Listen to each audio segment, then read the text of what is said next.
de campaña, ya por fin se puede decir, porque es verdad que iniciamos las precampañas con anterioridad y en el caso en concreto de esta es como si todavía no hubiésemos salido de la anterior campaña.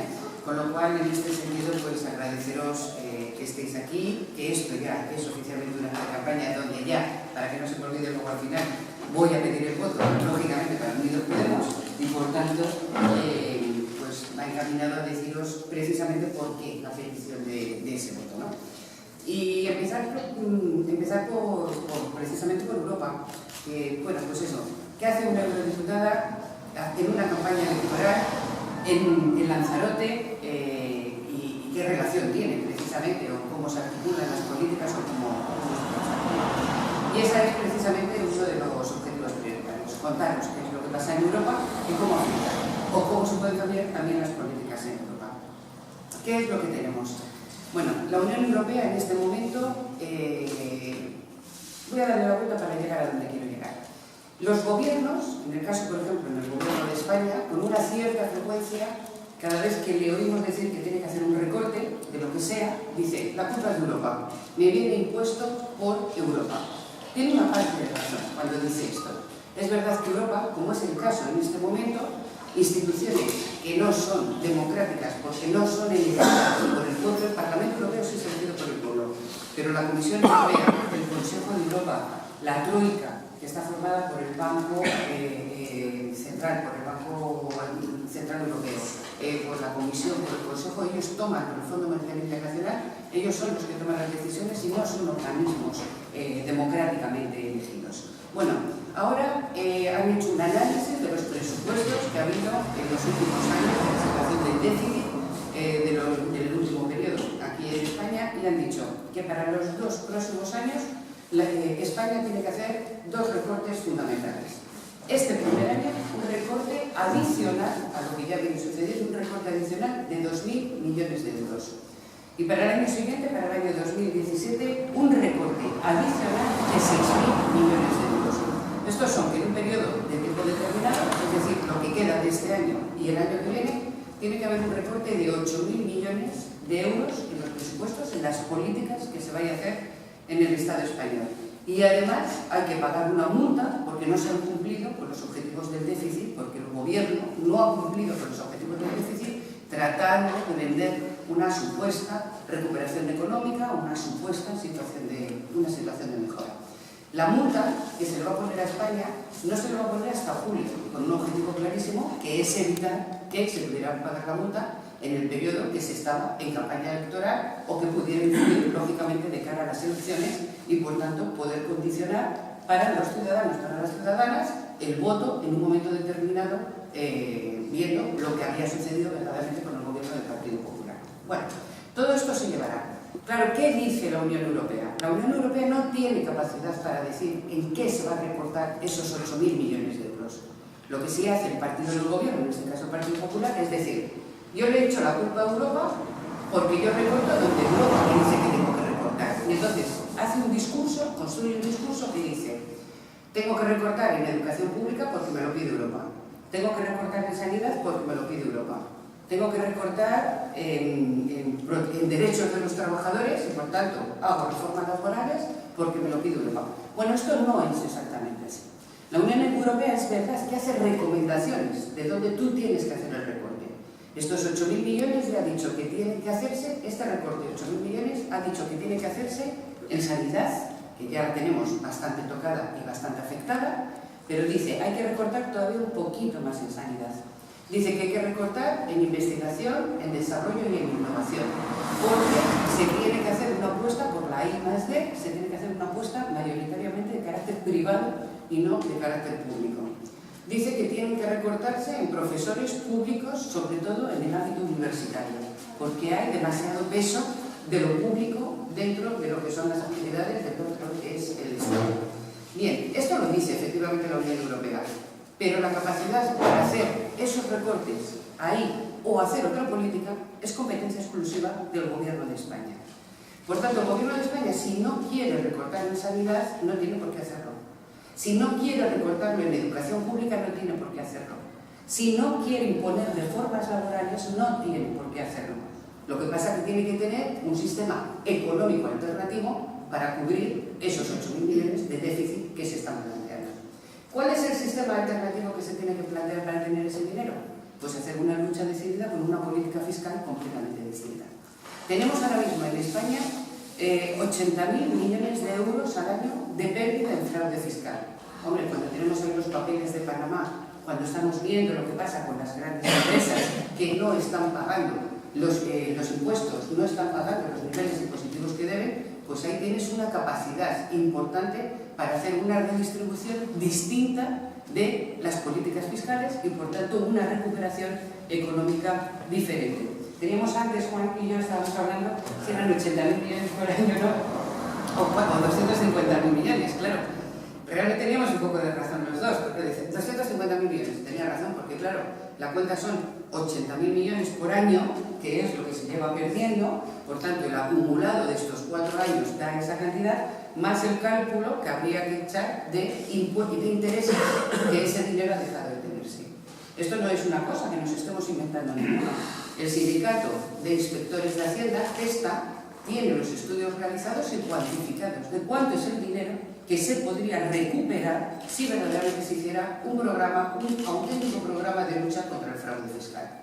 Si vamos a los últimos papeles que se han conocido, estos famosos los papeles de la Castellana, estáis viendo que la amnistía fiscal que hizo Montoro, que dijo es para recuperar una cantidad de dinero. Bueno, pues esa amnistía fiscal fue simplemente para que determinadas familias y determinadas entidades sociales me refiero a la monarquía, en fin, bueno, que determinadas familias, pues que efectivamente pudieran hacerse una auténtica amnistía fiscal y no una regularización fiscal, que es lo que tendrían que haber hecho. Y hemos visto cómo han dejado de pagar 4 millones, por ejemplo, a la Hacienda española, gracias a este programa de amnistía fiscal que ha realizado Montoro mientras han estado gobernando. Esa es la diferencia de un gobierno a otro gobierno. Ese es el cambio fundamental. Un gobierno, necesitamos un gobierno que tenga claro para qué está gobernando. Si está gobernando para los grandes intereses del capital y para estados que permiten la corrupción como una forma natural en la forma de gobernar y por tanto solamente obedece a los intereses de los más ricos, a los intereses del capital, a los intereses de las grandes multinacionales, o un gobierno que verdaderamente tiene claro que quiere gobernar para la gente, que quiere gobernar para los trabajadores y las trabajadoras, que quiere gobernar para los colectivos más vulnerables. Y la base de ese trabajo entra en gran medida en una política fiscal diferente. Y el Estado tiene capacidad para hacer una política fiscal completamente distinta porque la política fiscal no depende de la Unión Europea. Voy a poneros un ejemplo, insistiendo con lo que hace Rajoy de forma permanente. Dice, yo siempre lo que me mandan de Europa, y entonces, por tanto, como Europa me dice esto, ya lo explica y ahí lo dejo. Claro, pero Europa, por ejemplo, también ha dicho, tiene usted que llevar adelante un programa de energías renovables, por ejemplo. Y entonces, mientras que toda Europa se pone en marcha con el programa de energías renovables, el gobierno de España lo que hace es que saca una normativa precisamente para cargarse todas las energías renovables. Le pone un impuesto al sol, penaliza el autoconsumo, hace que además la gente que se ha puesto sus paneles solares en sus casas, etcétera, encima tenga que pagar con carácter retroactivo multas y no va a cumplir ni siquiera con los objetivos del 2020 de llegar al porcentaje del 20% de energías renovables en el caso de España. Eso que si viene de Europa, el gobierno del Estado no lo hace. ¿Por qué? Porque el gobierno tiene capacidad suficiente para modular sus políticas en el marco de competencias de la Unión Europea. De hecho, España es el país que menos normativa adapta y de la normativa que adapta es de los que peor adapta. Pero si se escuda, cuando me interesa para decir la culpa la tiene Europa y cuando no me interesa para hacer lo que considero oportuno. Por tanto, hay y se necesita con carácter de urgencia cambiar este gobierno porque evidentemente miente, hace lo que considera oportuno, echa la culpa a los demás, no asume sus propias responsabilidades, obedece a los intereses exclusivamente del gran capital, de los oligopolios, etc., y no está atendiendo a las necesidades de la persona. 10.000 muertos el año pasado, según los datos de la Organización Mundial de la Salud, por falta de posibilidades de pobreza energética. Y no se está atendiendo a las familias que tienen necesidades. Estamos hablando del hambre, estamos hablando de un porcentaje de pobreza que raya el 27%, unos datos que no han sido nunca, o han sido desde hace mucho tiempo no eran conocidos en España, estos datos de pobreza, salarios que cada vez bajan más, condiciones laborales que cada vez están más perdidas, ¿no?, como consecuencia de estas reformas laborales. Bien, en todo esto tiene una incidencia. Si no cambian los gobiernos de los países, no cambian los gobiernos ni las políticas de la Unión Europea. Porque quien toma las decisiones en la Unión Europea son precisamente los países. No es el Parlamento Europeo. Los 751 europarlamentarios elegidos en sus países solamente ratifican o hacen modificaciones.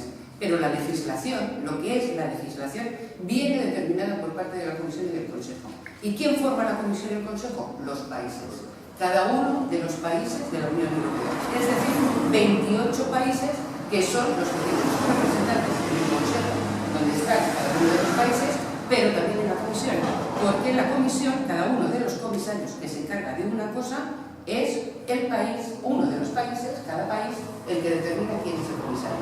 El comisario que tiene determinado España, precisamente para cambio climático, es el señor Arias Cañete. Precisamente alguien que ha destacado, un país que ha destacado precisamente por poner en marcha todo un programa de energías renovables, etcétera, como os he comentado, lógicamente lo repito en términos ibéricos, como lo he comentado antes. Por tanto, si se cambia el gobierno, se incide en el cambio de las políticas. Se incide en el cambio de las políticas porque las decisiones que se adoptan, evidentemente, tienen un margen distinto. Me podéis decir, sí, Paloma, pero estamos viendo el caso de Syriza, que es evidente. Syriza, que es el caso de Grecia, no el caso de Syriza como tal. Es un país pequeño, un 4% de la economía del conjunto de Europa, que se ha encontrado prácticamente aislado a la hora de poder desarrollar sus políticas y llevarlas a cabo.